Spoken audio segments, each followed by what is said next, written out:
It's Divas That Care Radio. Stories, strategies, and ideas to inspire positive change.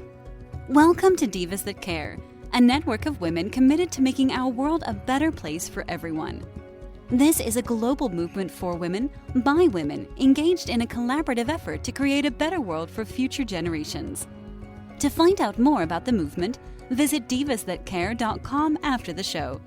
Right now, though, stay tuned for another jolt of inspiration.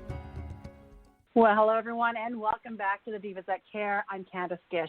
Well, I'm so excited. We have a great brand new diva that we're going to be welcoming to our diva family. She is absolutely an amazing artist. I've been having some I was loving looking at her website. I'll be honest. I was like, oh my goodness.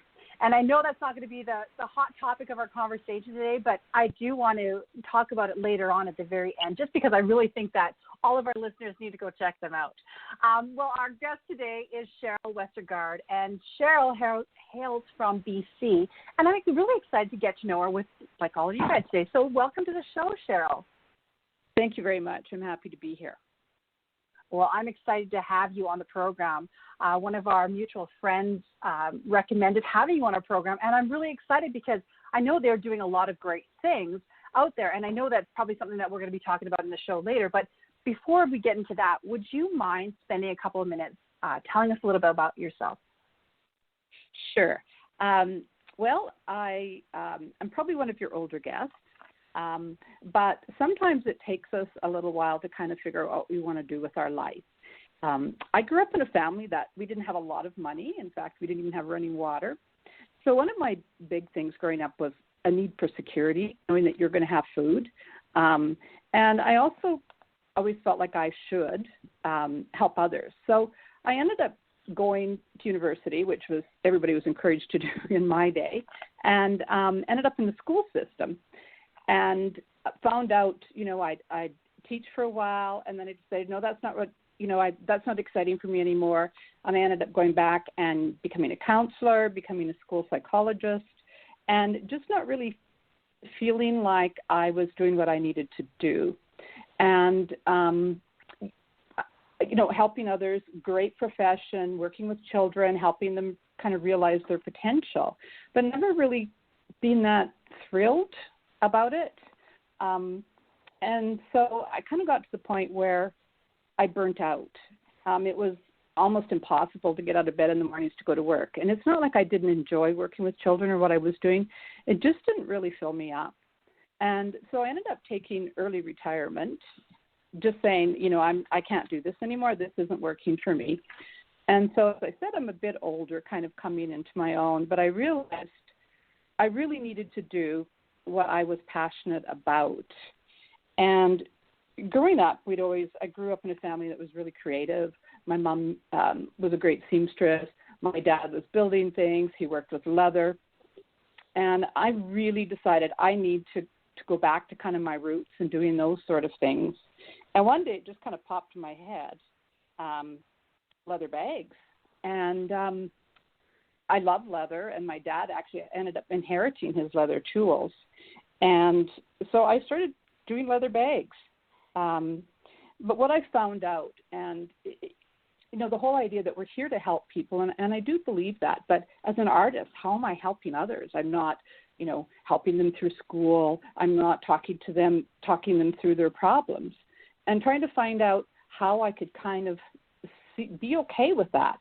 But I knew this is what I really like to do. I really like to make things, and I really liked beautiful things and colors. And, when I would be doing this, I would kind of lose track of time. And so you'd think it was just a few minutes, and the next thing you know, it's 3 or 4 hours have passed. That's kind of how I realized this is my bliss. Even though I've had lots of interest and I've done a lot of things in my life, I really wasn't into where I really should be. And what I've come to realize is that we're each special, and we each have special gifts. And if we're not really following our passions, we're not contributing in the way that we could contribute the best. So, I encourage everybody, what is your passion? What do you really want to do? Not what society tells us we should do, but what would you really like to do? What would be what would make you kind of over the top? How would life be joyful? I'm not sure about you, but if we kind of grew up, life is tough and then you die. That's not true at all. Life should be joyful and fulfilling and wonderful and exciting, and it helps get us through the bad times. If we're overstressed or if we're feeling things are kind of burning out, then we're not doing what we need to be doing, and we're not doing what is best for us. I always kind of think that, the earth is a puzzle. We're all a piece of that puzzle, and if we're not truly ourselves, we're not going to fit, and the puzzle won't be complete.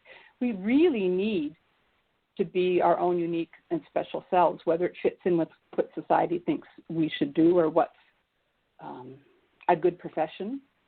Because I kind of grew up with that. Teaching's a good one. You're helping people. It's a good one for women. And I enjoyed absolutely aspects of it, but it wasn't my passion.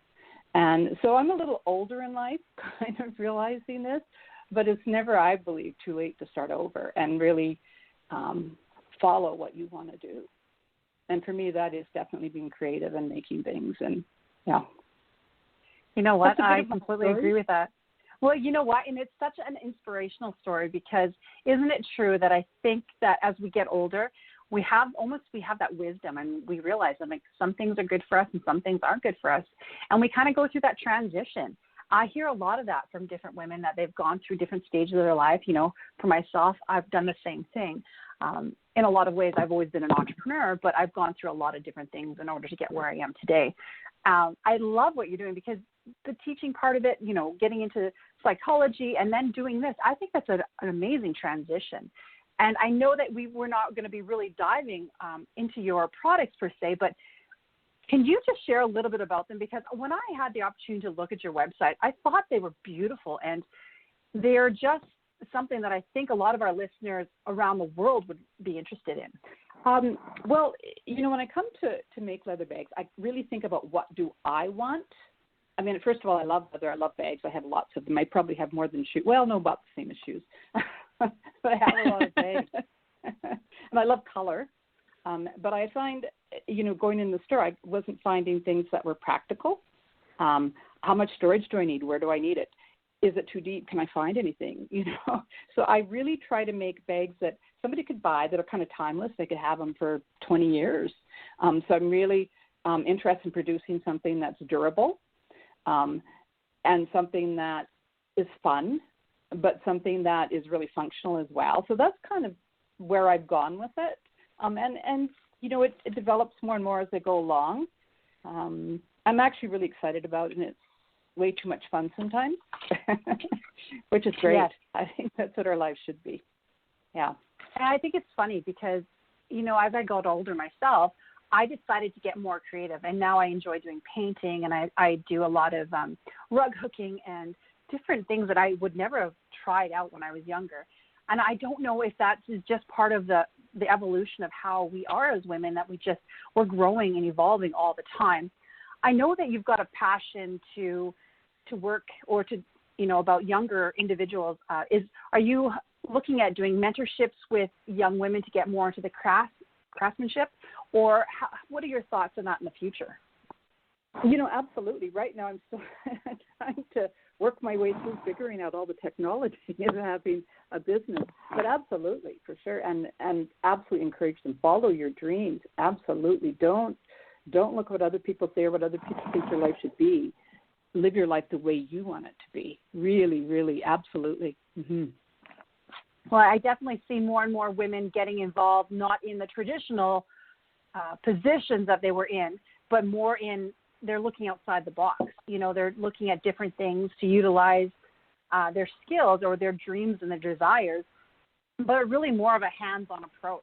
I have a lot of friends that are women welders and electricians, and, to me, they've always inspired me. It's something that I wanted to learn many years ago, but it wasn't something that wanted to be taught to me, if that makes sense. And I didn't have the desire to go and kind of push outside the box at that time, because I didn't have the confidence in myself to pursue that. And when I see people doing it now, I just think good for you. I think that is amazing. I wish I could have done that. But now it's like, you know what? No, we're here for a purpose. We're going to teach and mentor the younger generation so that they don't go through perhaps the same things that we did when we were younger. Yeah, absolutely. And I think we put our own limits on ourselves. At least that's what I feel like I did. Well, I can't do that because I'm a woman, and that's not true at all. And somebody that really inspires me is Joseph Campbell, and he says if you pursue your bliss, which is your passion and your love, doors will open where there were walls, and it absolutely does. Like, it's really interesting to see how things unfold one step at a time. Things flow when you're doing what you really love to do. How has COVID-19 affected you? I'm kind of interested in that. Different people say different things. How has it affected you? Well, I can still do what I do, but I find that probably getting your website going during COVID-14 and trying to drum up business might be a bit more of a challenge. I'm not selling things that maybe help people out during this time. It's seen as a bit of a luxury item. And so I found it quite challenging. I find it quite nice because I still work at home now. I don't work outside, and it's lovely that way. But as far as just getting a business going, it's been a challenge that way for me. I know that you're probably working with a great organization out there that's helping marketing you now. Would you like to talk about them? And, what kind of advice do you get for people similar to yourself that might not have people helping them out? I came across a friend actually introduced me to One Voice Institute and connected me with the people, and I sent emails and have become connected with them. And they promote local artists and entrepreneurs, male and female. So I think getting involved with them has been wonderful. I've learned a lot. They've been super supportive. I've had photography done. I've had all kinds of support that I wouldn't have gotten otherwise, especially not ever running a business before. It's been it's been interesting and challenging, but fun and exciting in its own way for sure. Yeah. I love that. And sorry. No, go ahead. They've been super supportive and kind, and not. And when you ask questions and do silly things, they don't get upset with you. It's been great. Yeah. That's awesome. And, and I always tell women that out there is that, it's okay to ask for help. It's okay to not have to do things by yourself. You don't have to reinvent the wheel. There's so many individuals out there that want to support you. And I feel that more and more, especially in the last, 10 years or so. I think it's really evolved into that where, people want to step up to the plate and help one another. And that's what the Divas That Care is all about also is, connecting with one another, network with one another in order to support, because we know we need that from one another. Yeah. And I think especially if you're starting out and you're getting so much information from everybody else, it's really important to have somebody like that, have a mentor who's been there and say, no, it's okay to follow your dreams. You don't have to do what other people think you should do. So what is next for you? I know that you're probably producing some more products here. What are you going to be doing here in the next couple of months leading up to Christmas? Well, I've joined a Christmas market, international Christmas market. So I'm trying different things and seeing what works for me and what I'm comfortable doing. I'm also, I have quite a few orders on a continual basis, so I have some orders I need to complete before Christmas. People can order custom work depending on, time and materials, will affect cost, but I do quite a bit of custom work actually. So finishing that up and then trying the Christmas market and working with the One Voice Institute as well is kind of my plans. I'm also right now working on designing bags for women that are very nice. They don't look like a briefcase, but they still will carry your laptop and your files and that sort of thing. So I've got a couple of different styles I'm working on right now. So I will be putting out hopefully before Christmas as well.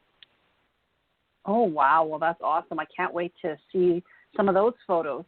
How can our listeners check you out? Do you have a website that they can go and look at? Yeah, I have a couple. I'm on Etsy under Autumn and Oak Leather, and I also have a website, and it's autumnandoakleather.com. Perfect. And just to let our listeners know, I will be posting that on our social media also. I think it's really important to share that with all of you today.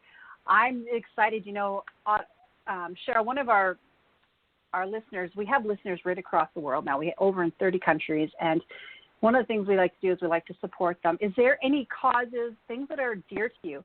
One of the things that I love to share on our program is how people can get involved with causes that are dear to those specific guests that come on our program. So is there any causes that are dear to you? Not necessarily related to my career or my business, but I have a real heart for animals, animal rescue. I love that.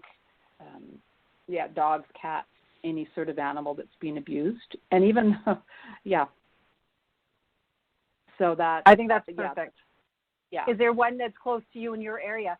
I know that is something in our family. My children are very much into animal rescue, and we actually, all of our animals, except for our current one, has been animal rescue. So we're really excited about always supporting things like that. So do you support one in specific that we can do a big shout out to?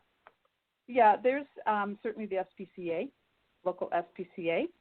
And then there's something called ARC that I've actually thought of volunteering with, but I haven't done it yet, ARC. And they do wildlife rescue. Oh, I like and that. And they're out of an area outside of Victoria, although it's considered Victoria, called Machosen, which is more rural. Well, a big shout out to them and what they're doing, because I think that's fantastic. Well, I'm going to ask you one other thing, Cheryl. Is there any any tips or tools that you'd like to leave with our listeners today? I would just say be true to yourself. Really figure out what you do. That I had so many interests, I didn't know what to do. If I'd really sat down and said, what do I do that I lose all track of time? That is kind of the path you should be following. Whether it's creating things, whether it's music, whether it is dance, whatever it is that maybe doesn't fit into mainstream or, the typical careers, but anything that you do that really you totally lose track of time, that's what you should look at as being your life path. You know what? I love that advice. Nobody's actually given that advice before, so that is fantastic for today's program. Thank you. Thank you. Well, I want to thank my amazing guest, Cheryl Westergaard, to our program today. I hope, Cheryl, you come back on the program and tell us what you're going to be doing later on, if that works for you. Great. Thank you so much, Candace. I appreciate the invitation. It was so much fun. And I want to do a big shout out to all of our listeners. It's because of you that our program has been running now for 10 years. We have a variety of amazing hosts on the Divas That Care network. So I hope that you check them out at divasthatcare.com. Well, everybody, thank you so much for listening today. Make sure that you do something kind. Until next time. Thanks for listening. This show was brought to you by Divas That Care. Connect with us on Facebook, on Instagram, and of course on divasthatcare.com, where you can subscribe to our newsletter so you don't miss a thing.